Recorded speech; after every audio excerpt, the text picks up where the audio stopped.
The Inquiry Club is a psychology podcast that makes research and clinical insights fun, relatable, and relevant. And today we're diving into attachment styles and the science of attachment theory.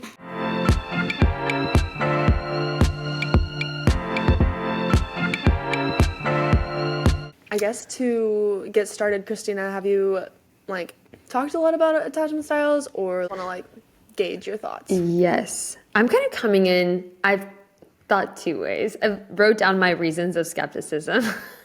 So I'm coming in as a skeptic and more naive because I've heard about this. This is why I'm skeptical. Okay, why is it everywhere now? And then do these attachment theories seem to act as a label for those that don't have an ideal upbringing or are securely attached? Oh, interesting. Essentially, in my mind, I was thinking, do people need more labels as your reason of why they're behind? And so I'm coming in skeptical and I'm coming in uninformed. So that's the perfect place to be. And so do you want to start kind of explaining? Obviously I've read about it from certain studies and know the general thing, but do you want to start by explaining what is attachment? What is attachment theory? And then maybe why it's become so popular? Yeah.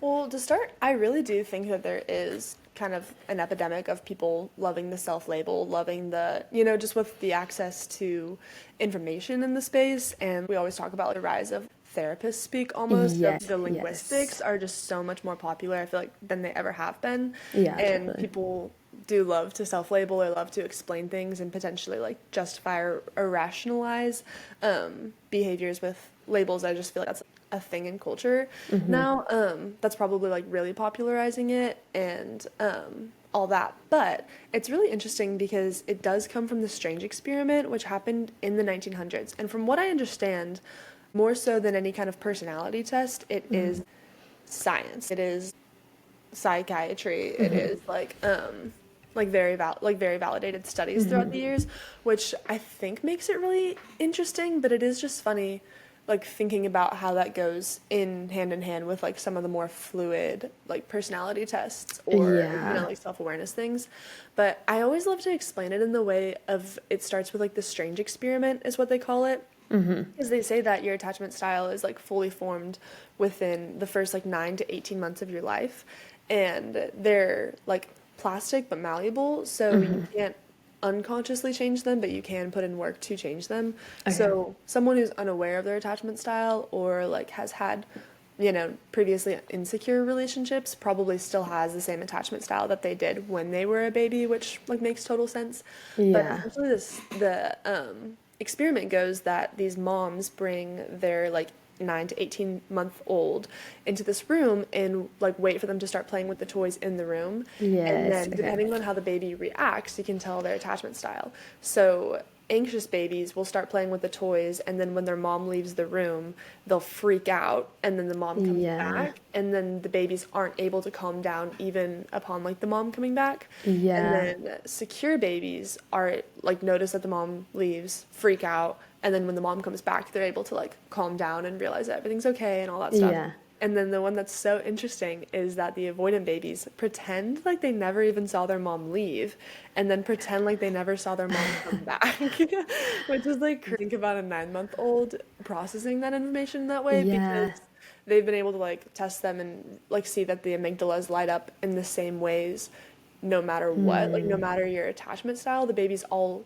internally react the same way, but they present it completely different, which is so interesting, just based off of perception. So unlike personality tests and those kinds of things feel very environmental, this is very kind of nurture and of your relationship with your caregiver upon birth, which I think makes a ton of sense.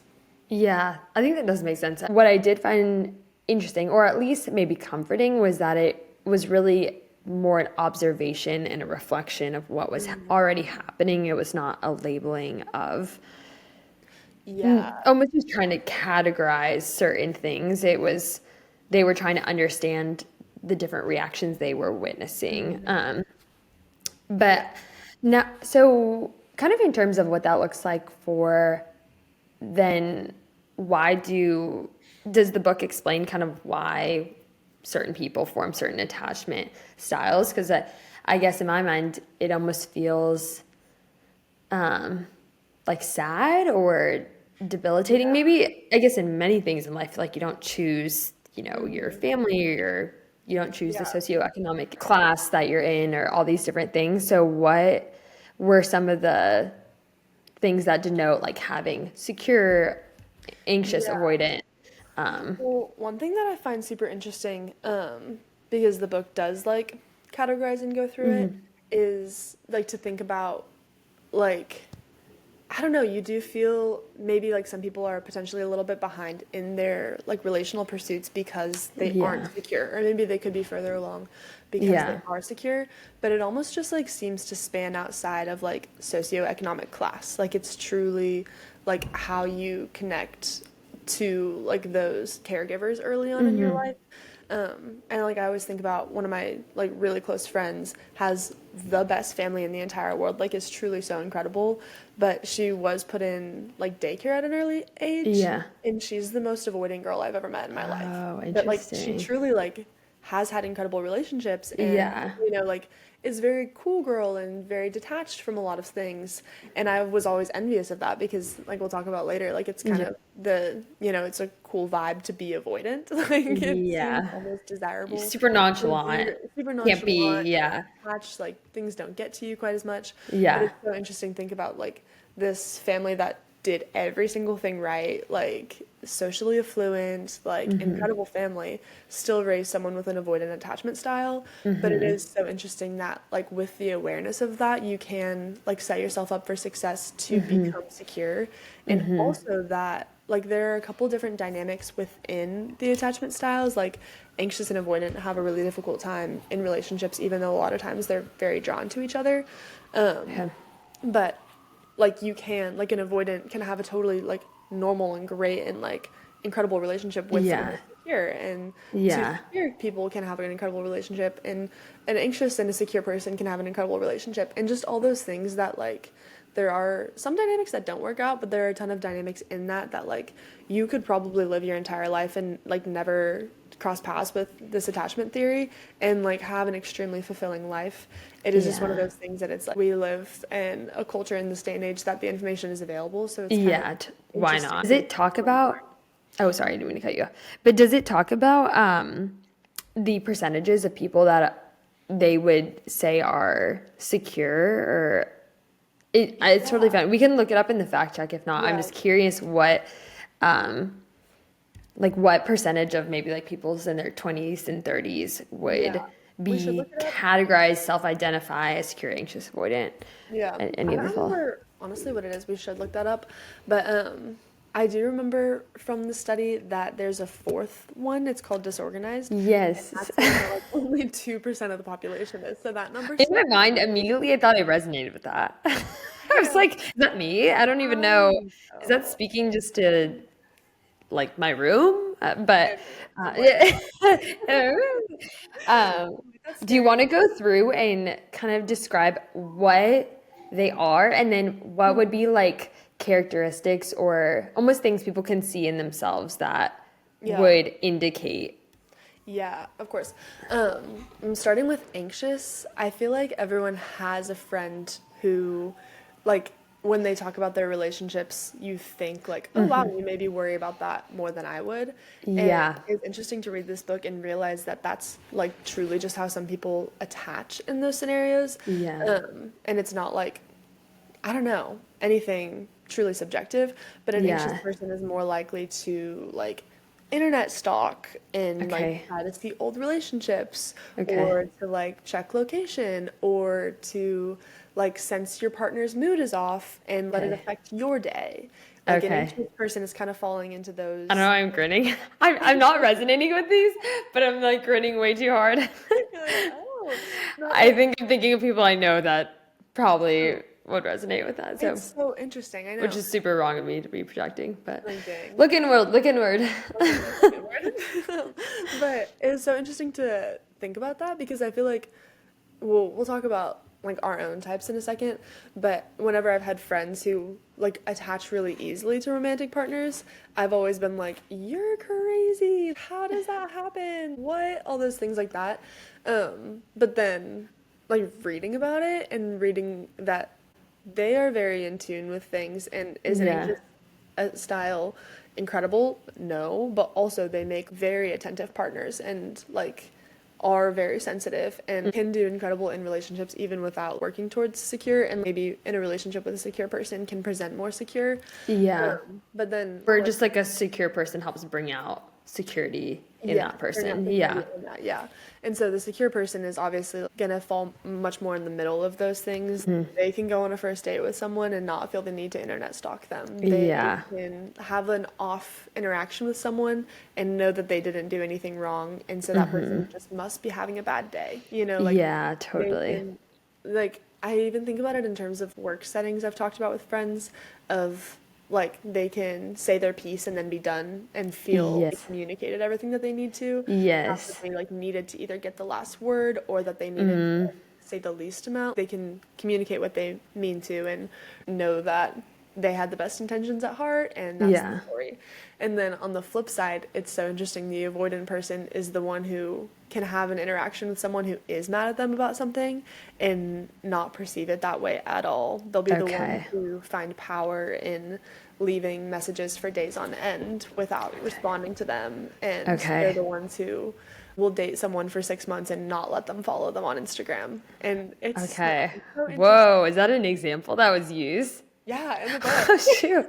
I know. Wow. I know. I was literally like, I'm following people on Instagram like so quickly. So quickly. But I'm like, I love I'm, to see the mutual friends. Like that's my yeah. excuse, but I'm not that avoidant. Yeah, not that avoid it. Whoa, okay. That's I know. interesting. Isn't that so interesting? And so like I love the book, which the book that we're referencing is this attached, The New Science of Adult Attachment and How It Can Help You Find and Keep Love, Who's it which by? I'm gonna butcher the names, but Amur Levine and Rachel S.F. Heller, which is interesting because they've written a ton of other studies that we've like talked about Oh, on no here way. for Yeah. different topics. Yeah.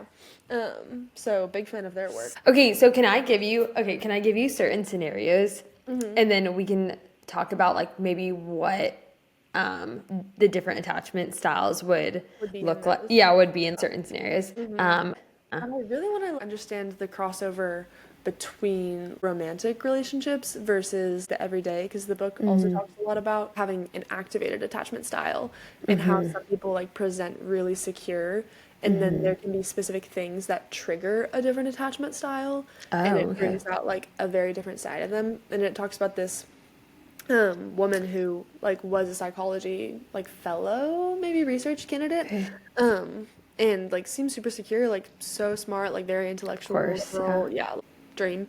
And she started dating this guy, and she just like immediately became the most anxious attachment style in the entire world. Oh, And that's interesting. called like Yeah. an activated attachment Oh, style or interesting. activated attachment theory potentially. Yeah.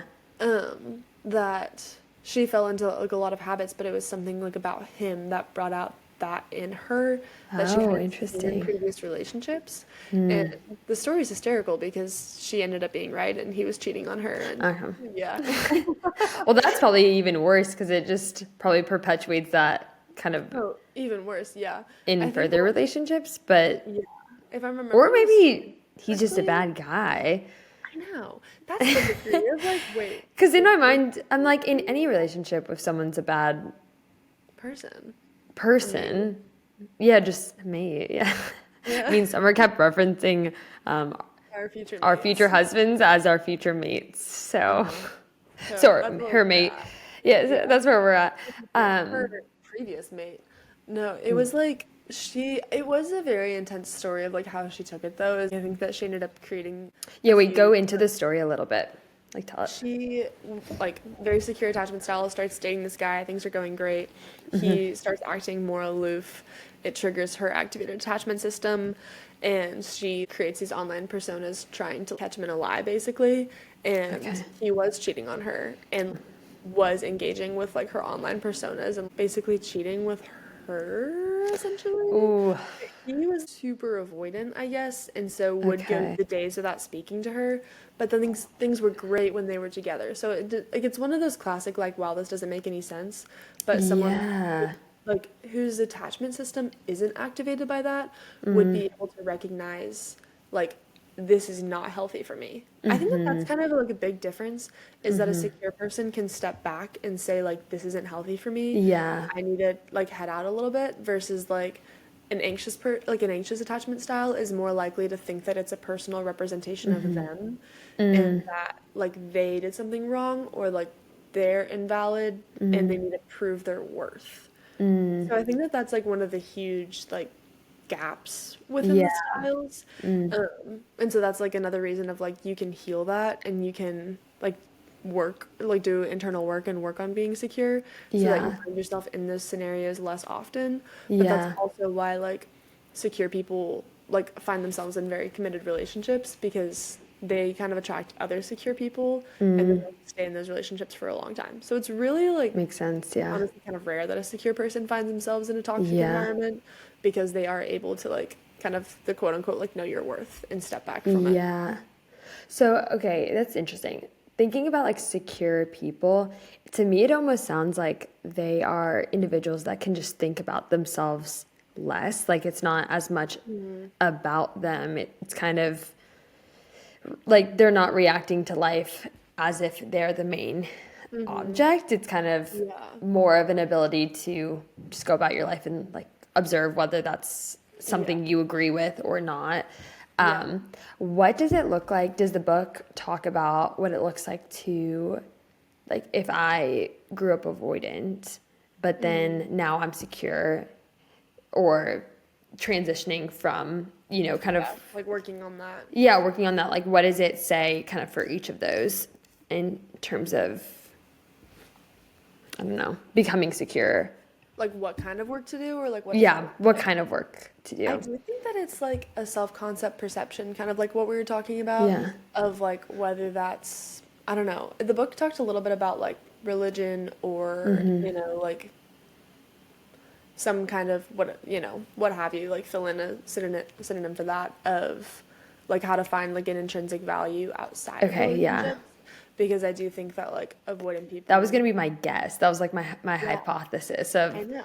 the only way that I would think that you could become truly secure in the way Hmm. that you attach is that it's not based in, like, it's not based in other people. It's based Yeah, in your um value isn't based like in other a people's perception like of your you. baseline is based in something else. Yeah. Yeah, to like have an intrinsic value outside of like your relationships and then Mm-hmm. kind of the merry-go-round of that of like those people will attract better relationships Mm-hmm. than someone who is putting their worth like wholly in the value of someone else. And so I do Mm-hmm. think that it's an internal work of like figuring out that the universe doesn't revolve around you and that you Yeah. don't have like more power than someone else because you left a Mm-hmm. text message for longer than, like because Yes. you were cool in that way or like Yes. Or you it's weren't just affected by even those thinking about emotions. it as a game. I feel like Yeah, that is so much of dating yeah, that it's like gamified. Like I need to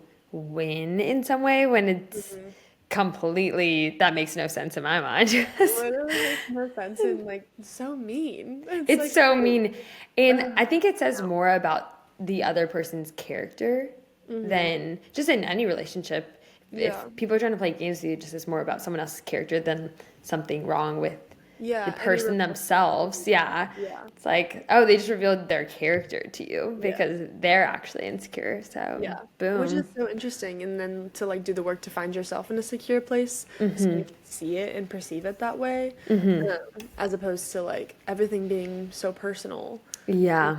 Yeah, that's what I feel. After I took the test, which will have you take in a second. Yeah. I'm nervous.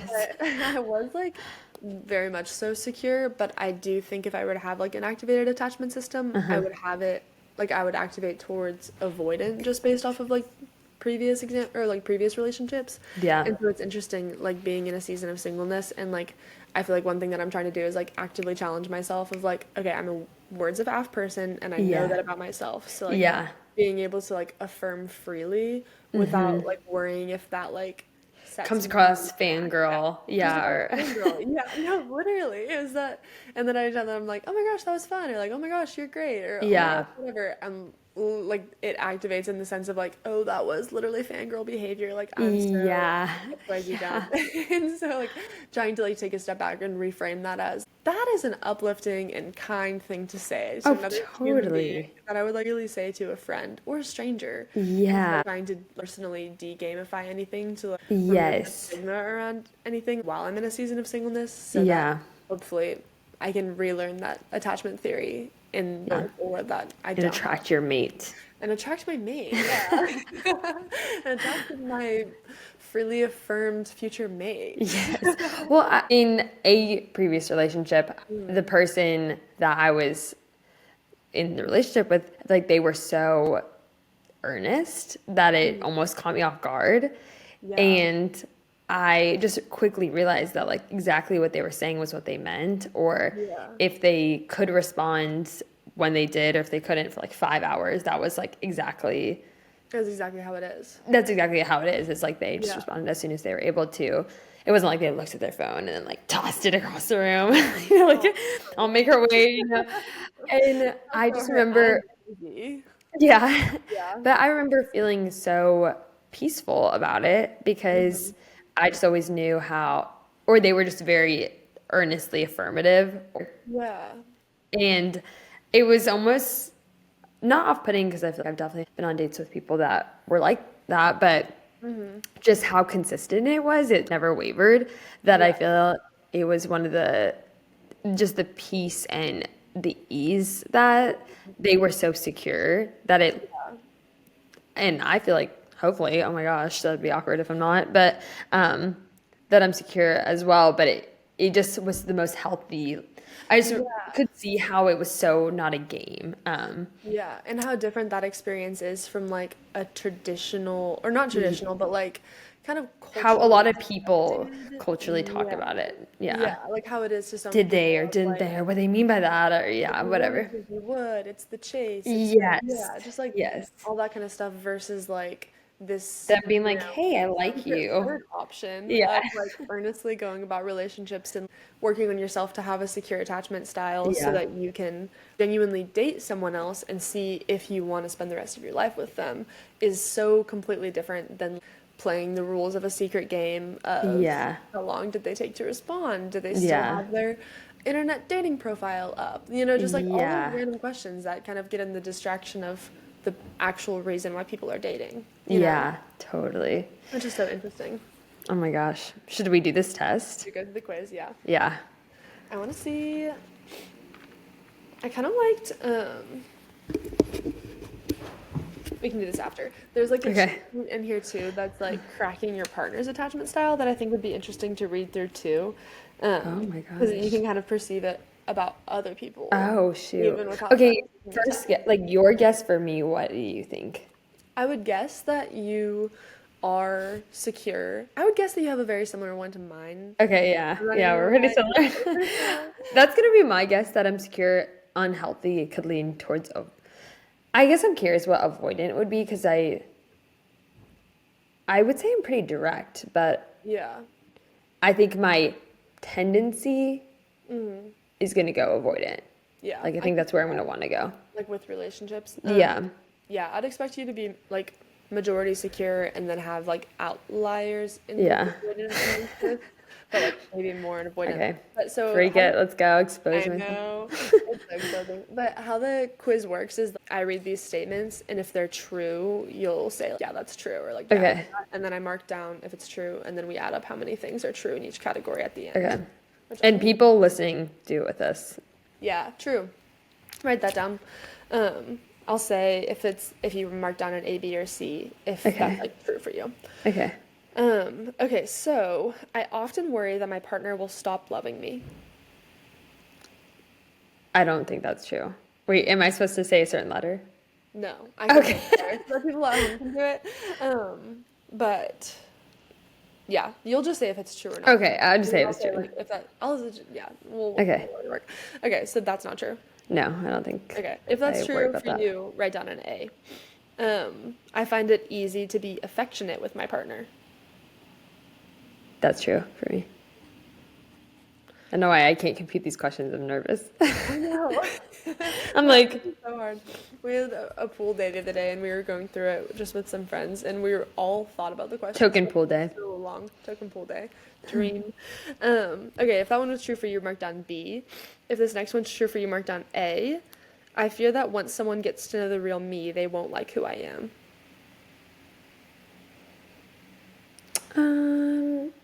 No, I don't think that's true. I don't feel like I that's feel like I have somebody in my life that knows everything about me. Mm. They love me. So, Thank you, Jesus. might be able to as well. Okay, I find that I bounce back quickly after a breakup. It's weird how I can just put someone off my mind. That's not true for me. When I'm not involved in Yikes. if that's true for you, write down C. When I'm not involved in a relationship, I feel somewhat anxious and incomplete. Not true for me. If that one's true for you, mark down A. I find it difficult to emotionally support my partner when they're feeling down. That's not true for me. Okay, so we've only answered true for one question so far. If that one was true for you, mark down C. If this next one's true for you, mark down A. When my partner is away, I'm afraid that they might become interested in someone else. Never worried about that. Never even crossed my mind. If this next one's true for you, mark down B. I feel comfortable depending on romantic partners. No, don't feel comfortable with that. Really? Depending? Yeah. I think I feel comfortable like being interdependent, but not depending on them. Depending on them. Okay. Yeah. I think it's just the verbiage of that. I don't. Yeah. Maybe I'm like analyzing that wrong, but Well, no, I don't think I depend on them. yeah, that's honestly probably fair. If this next one's true for you, mark down C. My independence is more important to me than my relationships. No, definitely not. I think at one point probably I would have liked that, but Yeah, that's fair. that's not the vibe anymore. Not the sign of the times. Yeah. Next one is a C. I prefer not to share my innermost feelings with my partner. I do prefer. You do prefer that? Yeah, I would want them to know that. Okay. Okay, this next one's an A. When I show my partner how I feel, I'm afraid they will not feel the same about me. I don't normally worry about that. Okay. Wait. As in, sorry, I'm answering these in like super indirect ways, I feel like. Cryptic, yeah. I'm being cryptic. I'm like doing it Aristotle style. Answers with a question. I'm like, I think I know what you mean. I'm making you do math. Yeah. I'm like, why did I just add up numbers? Okay. This next one's a B. I'm generally satisfied with my romantic relationships. Yeah, I'm satisfied. Okay. I don't feel the need to act out much in my romantic relationships.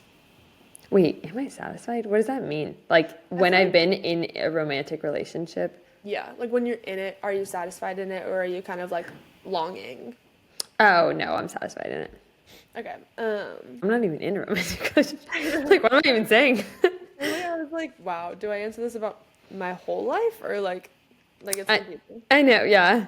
Yeah. Super exposed right now. No worries. Super exposed. I think about my relationships a lot. All of them? Yeah. Okay. Or like romantic. If I'm in one, yes, but Okay. if not, no. I find it difficult to depend on romantic partners. I feel like this is saying it in a positive connotation.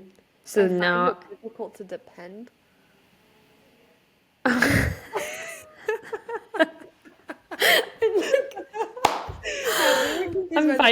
I'm still unsure. I find it difficult. I find it difficult to depend. Yes, I guess I do find it difficult to depend. I'm not trying to depend on them. Yeah. That one was a C, everyone. I tend to get very quickly attached to a romantic partner.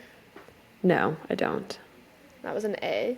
I have little difficulty expressing my needs and wants to a partner. I don't have difficulty with that. Sometimes I feel angry or annoyed with my partner without knowing why. I feel like I know why.